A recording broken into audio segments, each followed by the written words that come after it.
Essa manhã eu quero refletir com vocês sobre a carta de João. Na verdade, não é a carta de João, mas são textos de João, que começando pela carta dele, uma carta que ele escreve. Nós vamos pegar assim o centro dessa carta, mas eu quero pegar a ideia dele, aquilo que ele coloca na carta que ele escreve, e explorar a ideia dele nos evangelhos. Eu vou fazer uma ponte bem grande assim, vai ser um estudo bem gostoso e bem prático para as nossas vidas. E quando a gente fala sobre as cartas de João, e todo mundo que fala a respeito de João, dos textos que nós temos dele, todo mundo vai dizer que ele é o apóstolo do amor, e vai dizer que a centralidade daquilo que ele diz, geralmente está relacionado com o amar, o ato de amar. E essa é a tese dele, o amor é fruto de pessoas que amam a Deus. João ele vai tratar sempre desse tema, e toda vez que ele trata disso, ele faz a relação que esse amor que existe, ele é genuíno daquele que tem um relacionamento com Deus, é genuíno daquele que está próximo de Deus, é genuíno daquele que tem uma vida com Deus. E na história, muitos teólogos trabalharam temas assim, e fazendo essa mesma relação. João Calvino, por exemplo, ele fala a respeito de que toda a ação que é fruto de um amor que seja solidário, que seja bondoso, que se preocupa com alguém, que seja verdadeiro, nunca vem do homem naturalmente, independente de quem seja, sempre vem de Deus. Isso é por causa da imagem de Deus que ainda existe em nós, que permanece em nós. Por isso que às vezes você vai ver pessoas que podem ser absurdamente malvadas, mas em algum momento da sua vida praticar um ato de bondade, um ato gentil, um ato amoroso.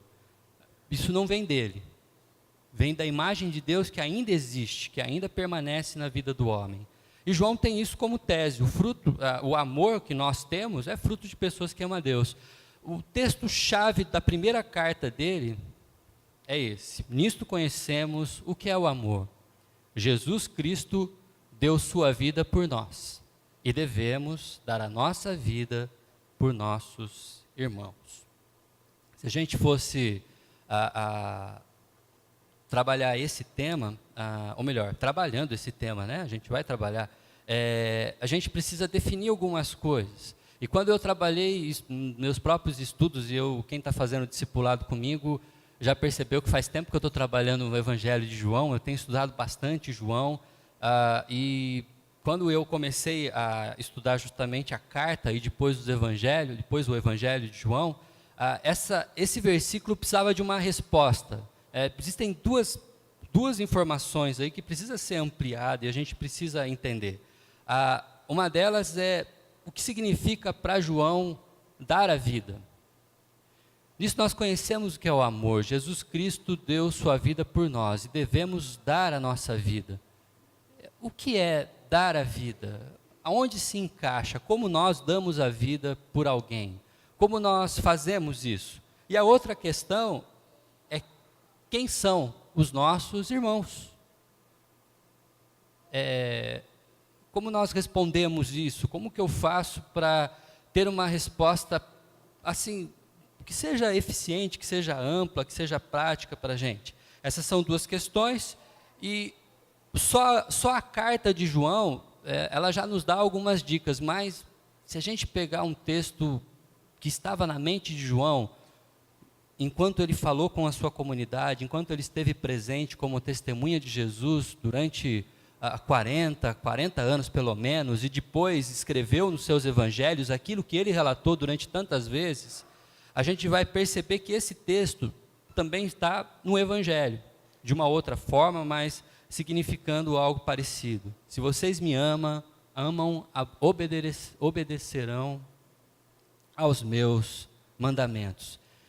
Esse trecho do Evangelho, esse versículo, está dentro de um período do Evangelho, que vai do capítulo 13 até o 17, mais ou menos, que é a noite em que Jesus foi traído.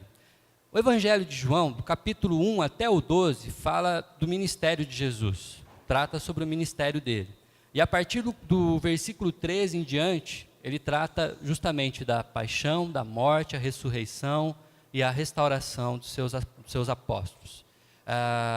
E nesse período de 13 a 17, João explora de uma forma muito ampla aquilo que ele coloca na sua carta, aquilo que ele escreve. Então eu vou explorar um pouco o Evangelho, eu não vou ler o Evangelho todo de João, não vou também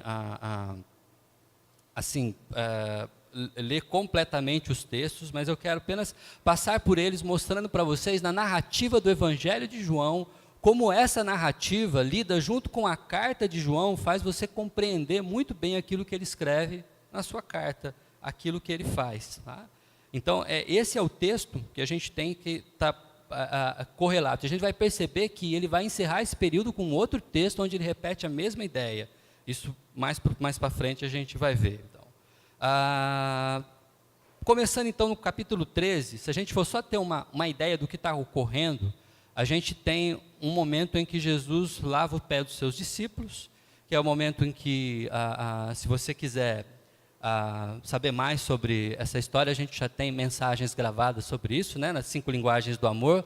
A gente teve uma que a gente explorou bastante sobre esse momento em que Jesus lava os pés dos discípulos, mas basicamente é o momento em que um escravo precisava fazer um serviço e não tinha nenhum escravo.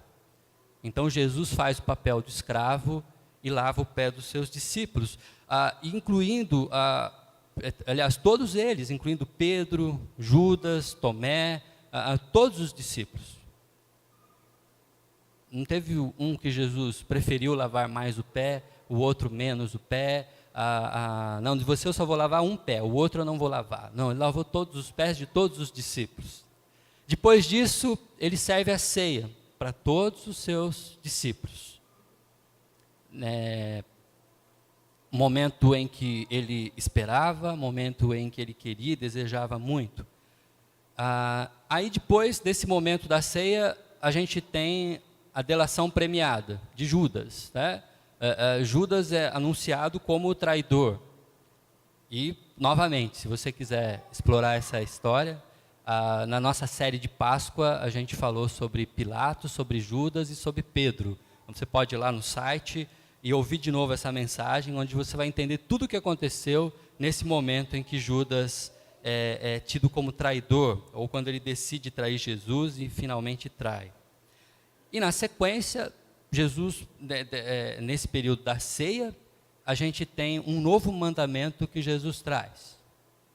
Tudo isso acontece numa noite. Tudo isso acontece numa mesma noite. E esse novo mandamento, Jesus chama, né, de novo mandamento, ele soa diferente agora para os discípulos, que já vem de uma ideia tão diferente do judaísmo, de uma situação onde você trabalha pelo mérito, onde você produz a sua salvação, onde você tem que fazer coisas para ser aceito e ser conhecido. E Jesus vem e diz: um novo mandamento lhes dou, amem-se uns aos outros como eu os amei. Vocês devem amar-se uns aos outros. Com isso, todos saberão que vocês são meus discípulos, se vocês se amarem uns aos outros. Sabe o que é curioso? Esse é o capítulo 13. É a primeira vez que João relata no seu evangelho que Jesus disse para eles se amarem. Você pode ler de 1 ao 12 e você não vai ler isso. Em nenhum momento Jesus disse isso, outros evangelhos relatam, mas João não registrou. O apóstolo do amor, aquele que a gente reconhece como a pessoa que mais falou sobre o amor, só vai falar sobre amarmos uns aos outros no capítulo 13. Durante todo o ministério de Jesus, ele não cita isso, ele não faz esse comentário, ele não menciona isso. É a primeira vez que a gente tem essa frase acontecendo. Bom, então a gente volta agora para a primeira carta. O desafio que João traz para a sua comunidade é que nós conhecemos o amor em Jesus Cristo, dando a sua vida por nós. E devemos dar a nossa vida por nossos irmãos. Então, eu preciso pegar agora todos esses aparatos que a gente tem do Evangelho de João e tentarmos responder, né? A primeira delas é: como Jesus ama, então? Como Jesus exerce o seu amor? No caso, dar a vida, que é como João coloca na carta. Qual é a maneira de Jesus fazer isso? E se a gente for ler, então, esse trecho todo que eu falei para vocês, de 13 a 17, a gente vai perceber que o amor de Jesus acontece no relacionamento, se relacionando com pessoas. Jesus, em nenhum momento, ama as pessoas à distância. Ele se encontra com elas. Ele tem relacionamento pessoal com elas. Nas festas, momentos em que Jesus está presente, momentos em que Jesus aparece, nas casas que ele entra para visitar, casas que ele entra para conversar, casas onde ele aparece para ensinar e as pessoas todas ficam em voltas. Nas reuniões com os seus próprios discípulos, encontros que ele fazia em lugares afastados às vezes, indo para uma região ou outra, no próprio Getsêmani, Jesus está constantemente se relacionando com pessoas. Essa é uma das formas que Jesus ama, a forma como ele dá a vida, onde ele doa o tempo dele, como ele doa o descanso dele muitas vezes, quando ele simplesmente escolhe estar com pessoas para se relacionar com elas. E essa é a maneira em que nós também podemos dar a vida pelas pessoas, se relacionando com elas. Somos uma comunidade cristã e enfatizamos o relacionamento como parte do nosso trabalho, mas o trabalho gostoso de cristão, né? Aquele trabalho bom. De vez em quando eu vou à casa de alguns de vocês para comer um churrasco, mas na casa do Douglas. Ele é quem mais faz churrasco aqui, é o campeão dos churrascos. Mas é bom se relacionar. Mas Jesus não só se relacionava com as pessoas, né? Fazia mais coisas, mas do relacionamento e da maneira como nos relacionamos, e fica aqui talvez uma preocupação que eu tenho. Eu acho que a gente está se relacionando muito online. Eu não sei se você tem percebido isso, mas eu ri bastante com a brincadeira do Marcelo, quando o WhatsApp saiu do ar. Não sei quantos leram aqui o que ele escreveu no Facebook. Posso comentar porque ele postou no Facebook, né? O WhatsApp está fora do ar. Aí ele coloca assim: eu tenho um filho, né? Eu percebi. Foi uma brincadeira que ele fez, mas é uma brincadeira que, honestamente, eu acho que acontece às vezes. A vida anda tão online, tão à distância, tão através de redes, que o relacionamento pessoal tem se diminuído. Tem no Japão houve essa preocupação já há mais de 5 anos, e fizeram um vídeo fazendo como se fosse um alerta. Olha, presta atenção, talvez você esteja tão conectado através de redes sociais que você está desconectado das pessoas de verdade. É um videozinho bem curto. Preste atenção nas imagens e como elas aparecem. A primeira vez que eu vi, eu achei que eram fantasmas, mas não é. É uma ideia que eles dão para a gente de como acontece o relacionamento quando a gente fica muito tempo preso à vida online.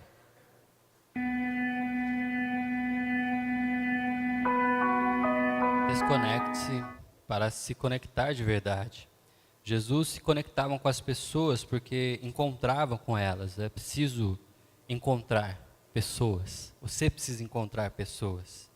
Jesus ia um pouco além. Jesus servia pessoas, curando, lavando os pés. Tá? Jesus morrendo pelas pessoas, ele nos serviu. Ele tocava as pessoas aonde ele estava. Jesus ele não permanecia à distância só no sentido de se relacionar, mas quando ele estava se relacionando com elas, ele tocava as pessoas, ele dava atenção a elas, ele parava para ouvir as pessoas. Essa era a forma dele amar. Não adianta só nos encontrarmos. Nos encontramos aqui todo domingo. Não adianta só ir à casa de alguém ou ir num evento onde todos estarão. É preciso, quando isso acontecer, ter uma oferta, servir. Seja dando seus ouvidos, às vezes, a alguém que precisa ser escutado, seja falando com a pessoa, dando a ela um conselho, às vezes contando uma piada, trazendo um pouco de riso, num momento que às vezes está tão triste. Existem várias formas de servir as pessoas, mas todas elas envolvem uma doação. Você doa o seu tempo, você doa o seu espaço, você doa algo que você tem, algo que a pessoa precisa, seja até um serviço seu. Eu sou formado em análise e dizem que nós, analistas e médicos, sofremos do mesmo mal. Sempre que a gente visita alguém fala de uma dor ou fala do computador que precisa de uma formatada, né? E aí pergunta, você formata? Né? Assim, sempre a conversa. E às vezes essa é a maneira de eu servir. Muitas vezes. Né? Perdi a conta de quanto computador eu já consertei. Mas é um jeito. E às vezes é o que a pessoa precisa. E é o momento em que você se relaciona, é o momento que você conversa sobre outras coisas. É preciso se relacionar. É preciso servir. Jesus fazia algo que, até aqui, você deve estar falando assim, puxa, Sandro, mas isso é simples demais, não é? É simples, a gente não faz direito, mas é simples, dá para a gente começar a fazer. É só exercitar, é só colocar em prática, e eu vou dizer uma coisa, se a gente começa a fazer isso com várias famílias, várias pessoas, começa a ter esses encontros, é um dos nossos pilares, o período de comunhão, os encontros de comunhão. Eu queria dizer que a próxima etapa, ela é a mais complicada de todas. Jesus perdoa. É assim que Ele dá a vida. É assim que Ele ama, perdoando. Perdoando Judas, perdoando Pedro, perdoando a humanidade, eu e você, de uma vez só, todos os nossos pecados. E aí, entra o nosso trabalho também, de quem perdoa. E quem ama de fato, tem que estar preparado para a decepção, porque pessoas decepcionam. Pessoas erram. Pessoas vão pisar na bola. Você vai jogar bola com o fulano, ele vai chutar sua canela.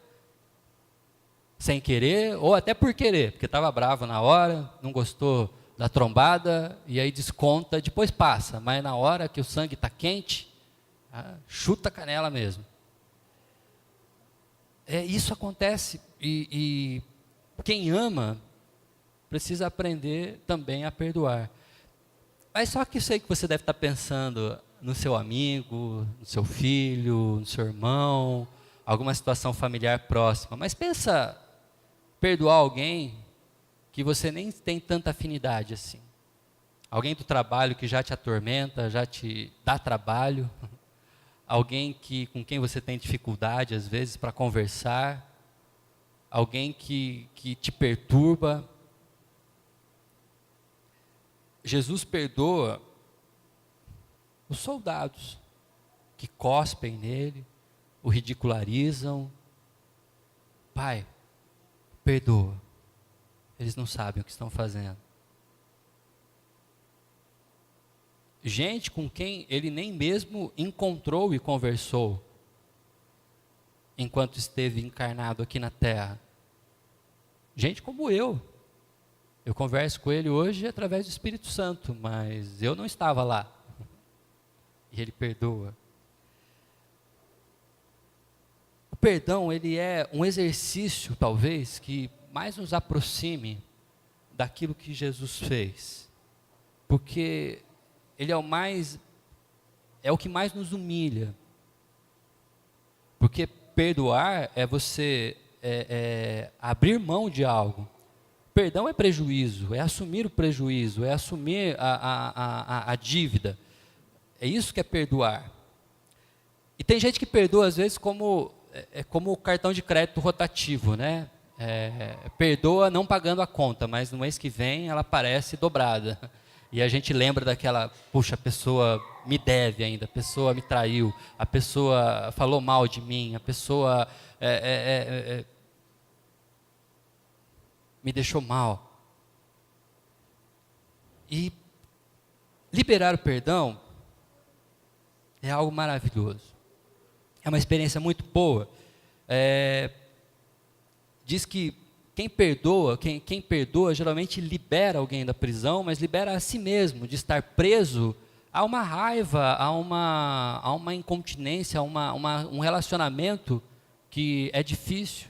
E quando a gente perdoa, muitas vezes, ou todas as vezes, nós passamos por cima de tudo isso. Jesus ama, Ele dá a vida, se relaciona com pessoas, Ele serve pessoas, Ele perdoa pessoas. É dessa forma. Quando João está escrevendo a sua carta e diz que nisso nós conhecemos o amor, Jesus Cristo deu a vida por nós, João tem na mente todo o panorama que ele escreve no Evangelho. E todas essas ideias vêm à tona quando a gente lê isso em sua carta. Mas ele diz mais, eu disse que tinha que definir uma outra coisa, né? Aliás, o amor, aqui faltou dizer isso, não é um sentimento. O amor, ele não é algo que você só pode sentir, é algo que você precisa fazer. Jesus, quando Ele ama, Ele faz. Jesus, quando Ele ama, Ele está em ação. Ninguém ama passivamente. É como limpar o quarto, não dá para limpar o quarto só sentindo. Você tem que tirar o lençol, tem que recolher a roupa que está para o chão, tem que guardar as toalhas, tem que guardar os sapatos, não tem jeito, tem que varrer direitinho, tirar o pó, né? Filho geralmente limpa o quarto assim, só no sentimento. Mãe, eu entendo, eu já compreendi o conceito de limpar o quarto, não se preocupe. Mas o quarto continua sujo, se não tiver ação, não limpa. E o amor é assim, precisa ter ação, não adianta você só sentir. Dizer que ama, sentir amor pelas pessoas. Se você não se relacionar, se você não servir, se você não perdoar, você não está exercitando amor. Esse é o modelo que nós temos. Agora sim, quem são os irmãos? Quem são as pessoas que João coloca na sua carta? Existem, a palavra que João usa para irmãos, que ele usa na carta, né, é adelfo, possui 3 variações pelo menos. Uma que significa o irmão de sangue, quando nos evangelhos a gente lê Pedro e seu irmão André, o irmão de sangue, nasceu da mesma mãe. Tá? A gente tem também adelfo, que é o chegado, o próximo, aquela pessoa que é amiga próxima, que também pode ser considerado irmão. Então, quando a gente lê irmão, podem ser essas duas coisas. Ou uma terceira situação, que é aquele que faz parte de um grupo comum. Então, por exemplo, você olha para um grupo de corintianos. Você pode dizer, eles são irmãos. Ou um grupo de cristãos numa comunidade como essa. Nós somos irmãos, não somos irmãos de sangue, necessariamente não somos próximos, porque às vezes não somos tão íntimos, dependendo do tamanho da comunidade, às vezes nem sabemos o nome um dos outros, mas somos irmãos. Ou quando nós pensamos na igreja maior, por exemplo, os cristãos aqui de Santa Bárbara do Oeste. Então você vai fazer uma compra numa loja, encontra alguém na fila e de repente quando vocês estão conversando a pessoa cita um versículo bíblico. Aí você pergunta, você é evangélico? Eu sou, nós somos irmãos. Você não sabe quem é, você não sabe o nome, nunca se encontrou com ela, mas fazem parte de um mesmo grupo, de uma mesma classe, de uma sala de aula, por exemplo. Então você pode referir a irmãos por estarem ligados por uma referência comum. Essas são as possibilidades de tradução. E a questão é como a gente entende a carta de João nessa questão de irmãos. Curiosamente, ele usa a terceira forma. Ele não usa irmãos de sangue, o que não faria sentido também. Não usa irmãos da mesma comunidade, mas ele fala irmãos, aliás, não usa irmãos alguém próximo apenas, mas irmãos, pessoas que estão num núcleo comum. E aí, no Evangelho, a gente passa a perceber isso de uma forma mais ampla ainda. Porque quem é esse grupo comum agora? É isso que a gente tem que entender. É a igreja que recebeu a carta, é a cidade onde estava a igreja, é toda a Ásia, são todos os cristãos do mundo, são os cristãos ou não são só os cristãos? A gente precisa agora definir quem é esse grupo, né? E para isso a gente volta então para Jesus, para a gente ver quem são. Quem são as pessoas com quem Jesus se relaciona? Quem são as pessoas que estão próximas? São pessoas íntimas. Nessa noite que a gente está lendo a partir do capítulo 13, são os discípulos. Essas são as pessoas que Jesus se relaciona. Pedro, teimoso. Judas, o traidor. Tomé, desconfiado. Tiago, o certinho, tudo com ele é perfeito. E os outros apóstolos, né? Cada um com uma referência emotiva, um jeito de lidar com as coisas. Pessoas diferentes, distintas, de origem diferente, famílias diferentes, mas pessoas que Jesus escolheu para ser os seus discípulos. Essas são as pessoas com quem Jesus se relaciona nesse momento da carta. Mas Jesus ainda se relaciona com pessoas também que são próximas, tá? Como Lázaro, suas irmãs, Marta, Maria, a sogra de Pedro, Nicodemos, pessoas que Jesus conhece e pessoas com quem ele acaba se relacionando, que não são pessoas que estão constantemente com ele, pessoas com quem ele está todo o tempo, mas pessoas que ele sabe quem são, pessoas que ele sabe onde mora, pessoas que ele conhece pelo nome, pessoas que se apresentam a ele, ele passa a conhecer. E pessoas desconhecidas também. Pessoas que nós nem sabemos o nome. A mulher junto ao poço, aquela mulher do fluxo de sangue que toca em Jesus, o centurião que pede pelo seu servo, pessoas que, o leproso que pede para Jesus, o paralítico no poço de Betesda, cego que Jesus toca e cura, pessoas que aparecem aleatoriamente na história de Jesus, por onde ele passa, aleatoriamente na nossa ideia. Jesus, às vezes quando ele caminha, ele já tem essa ideia de quem ele vai encontrar, como acontece com a mulher na roda do poço em João 4, mas o fato é, pessoas que nem são nominadas, mas pessoas com quem Jesus se relaciona. Essas são as pessoas. Esses são as pessoas que Jesus ama, são essas pessoas com quem ele serve, são essas pessoas que ele perdoa. E algumas vezes ele diz, os seus pecados estão perdoados. E são as pessoas com quem nós também precisamos nos relacionar. Pessoas íntimas que às vezes não nos relacionamos.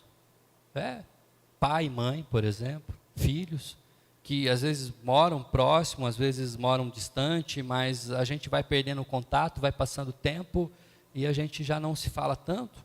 Tá? E quando eu falo isso, eu falo para mim mesmo, né? Eu sou muito, assim, eu esqueço demais, né? Eu cresci assim, né? Distante de todo mundo. Então eu não tenho essa ligação tão forte, mas eu amo muito a minha mãe, mas esqueço direto de falar com ela. De vez em quando ela manda um recado para mim, viu? Você está vivo? Eu falo, ô mãe, estou vivo sim. Vou aí filar uma boia.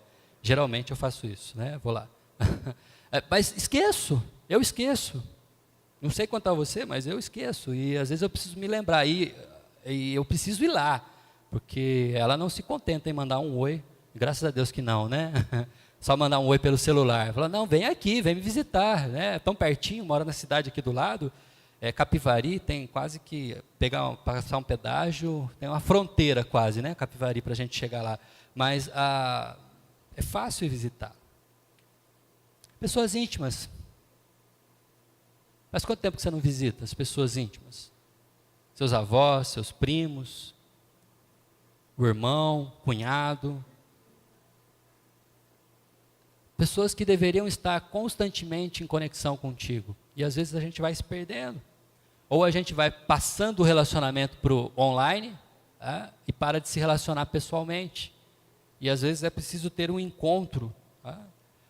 Você já teve aqueles encontros de família? Vocês costumam ter? Tem gente que tem costume de fazer isso, né? No período do ano, encontra todo mundo, faz aquela reunião e junta todos os parentes. Porque senão, querido, se você não faz isso, faça. Porque sabe quando você vai encontrar seus parentes? Ou nos velórios, ou nos casamentos. Diga-se de passagem, muito mais nos velórios do que nos casamentos. Então, é hora de começar. Procurar se relacionar com essas pessoas, pessoas que são próximas, são da sua intimidade, aliás.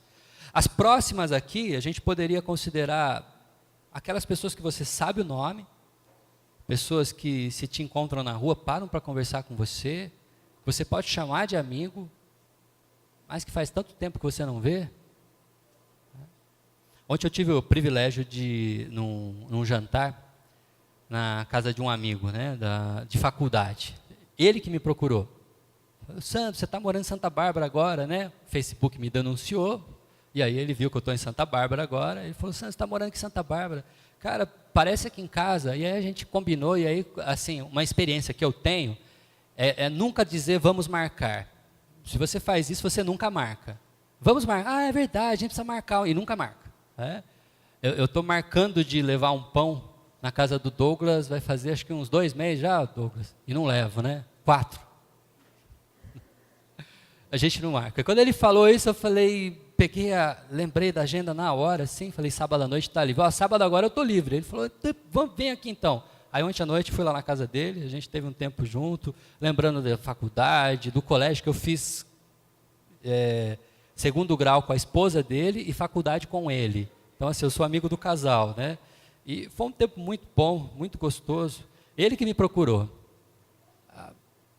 Procurar as pessoas próximas. Tarefa missional. Isso é tarefa missional. Encontrar as pessoas próximas para se relacionar, para servir, para perdoar. E os desconhecidos, a oportunidade que Deus nos dá às vezes no trabalho, na escola.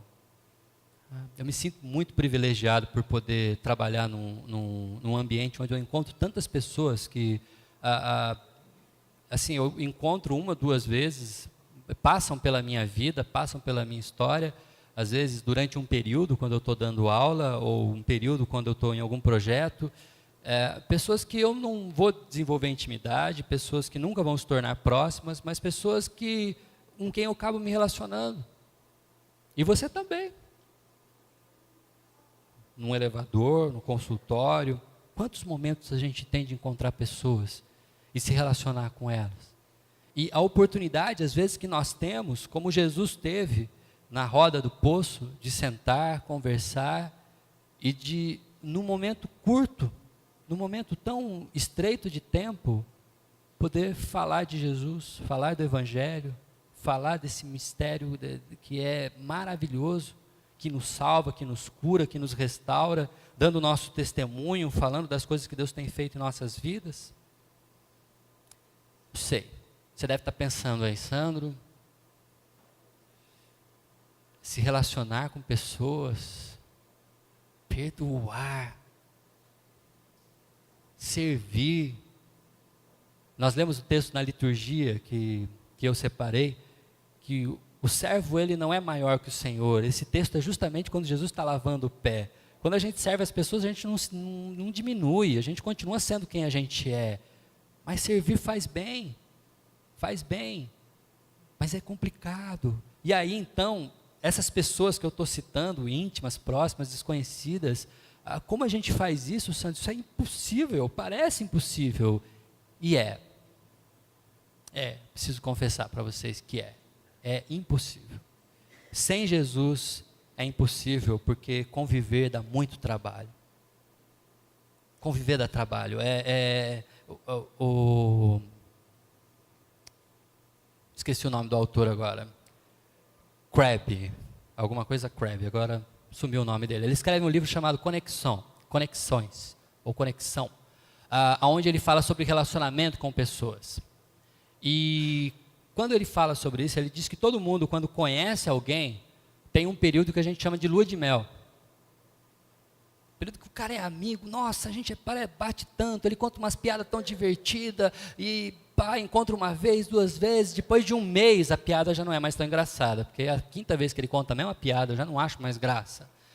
A pessoa não é mais tão divertida, a pessoa não é mais aquela... A convivência está difícil, passa a lua de mel, e a gente entra num período em que o relacionamento já não é tão fácil. E aí,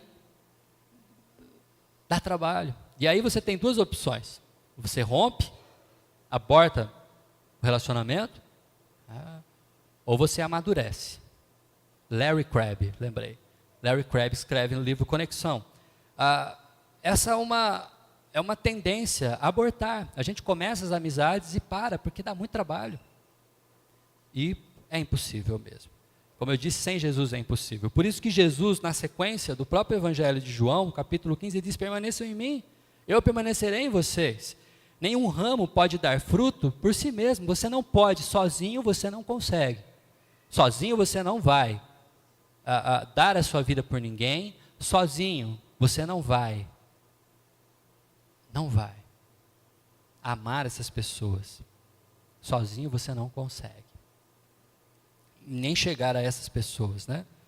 Mas vocês também não podem dar frutos se não permanecerem em mim. E ele continua: eu sou a videira, vocês são ramos. Se alguém permanecer em mim e eu nele, esse dá muito fruto, pois sem mim vocês não podem fazer coisa alguma, é impossível, não dá.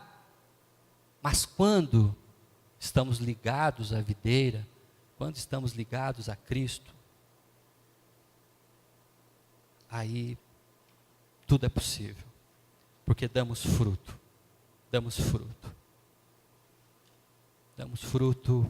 porque nós vamos começar a reproduzir aquilo que ele faz, que é o que João diz. Nós devemos dar a nossa vida por nossos irmãos, assim como Jesus fez. E nisso, nós conhecemos o amor. É assim que nós percebemos o amor. E essas pessoas, para a gente encerrar, quem são então? No capítulo 17, quando a gente está na oração sacerdotal, que João registra: não rogo que os tire do mundo, mas que os proteja do maligno. Eles não são do mundo, como eu também não sou. Santifica-os na verdade, a tua palavra é a verdade. Assim como me enviaste ao mundo, eu os enviei ao mundo. Jesus, ele não veio apenas para um grupo de cristãos em Santa Bárbara do Oeste. Jesus, ele não veio apenas para presbiterianos. Jesus não veio apenas para aqueles do seu tempo. Mas ele veio para todo o mundo, para todas as pessoas. Amar como Cristo e amar aos outros significa fazer aquilo que Cristo fez por todas as pessoas. Então, quando a gente vê os desconhecidos, são desconhecidos mesmos, não são só aqui da cidade. É quem você pode encontrar em qualquer canto, em qualquer lugar, em todo lugar do mundo. todas as pessoas com quem você se relaciona. Nisso conhecemos o que é o amor. Jesus Cristo deu a vida por nós e devemos então dar a vida por nossos irmãos. Para você talvez lembrar, né, e guardar isso, eu sempre tento montar assim para ficar fácil para você, né? Se relacione, sirva as pessoas, perdoe. Tá? Seus irmãos, aqueles que são íntimos. Experimenta essa semana fazer isso. Vai jantar na casa de um ente querido, vai. Faz uma visita para ele. Telefona antes. Leva um frango assado. Faz um junta-panela. É bom. Sirva. Às vezes alguém que está precisando do seu perdão, com quem você não fala há muito tempo. Isso é um desafio, querido. Sozinho você não consegue. Mas esteja ligado à videira. Você dá conta de perdoar. Você vai ver que não é nem tão difícil assim. Um outro desafio para você. Aproveita. Eu sei que eu disse para você não ficar dependendo das redes sociais, mas use ela como uma ferramenta a seu favor. Vai lá no seu Facebook. Aquela pessoa que estudou com você, que mora aqui na cidade. Aquele seu amigo que faz, tempão que você não conversa. Aquela pessoa que já congregou com você e hoje não está mais aqui. Que tal? Manda um recadinho. E aí, como é que andam as coisas? Como é que você está? Hein? Como é que está a sua vida? E se você sabe de alguma situação, momento de servir. Fiquei sabendo que seu pai não está bem de saúde, está precisando de alguma coisa, posso te ajudar. Oportunidade, use-as. E por fim, não deixe que ninguém passe pela sua vida ser impactado por aquilo que Deus fez na sua vida. Pessoas que você encontrar, às vezes para você é por acaso, às vezes para você foi um encontro nada a ver. Uma viagem que você vai fazer, você vai ficar 20 minutos sentado do lado da pessoa no ônibus, e para você aquilo, deixa eu botar o meu fone de ouvido aqui, ficar ouvindo minha música, e olha lá, alguém desconhecido para você, mas conhecido de Deus, alguém que Deus amou, alguém por quem Deus morreu, e a oportunidade de você testemunhar, fazer uma amizade, tornar ela de desconhecido a próximo, e quem sabe de próximo a íntimo, oportunidade que Deus pode te dar. Aproveite essas oportunidades de dar a vida pelos seus irmãos, porque é nisso que nós conhecemos o amor. Que Deus abençoe sua vida. Nós vamos cantar um cântico agora e eu quero convidar você a ficar em pé. Porque ele fala sobre comunhão, fala sobre a nossa comunhão aqui agora. Pense nisso amplamente, mas é momento da gente exercitar isso aqui onde estamos. Deus nos abençoe.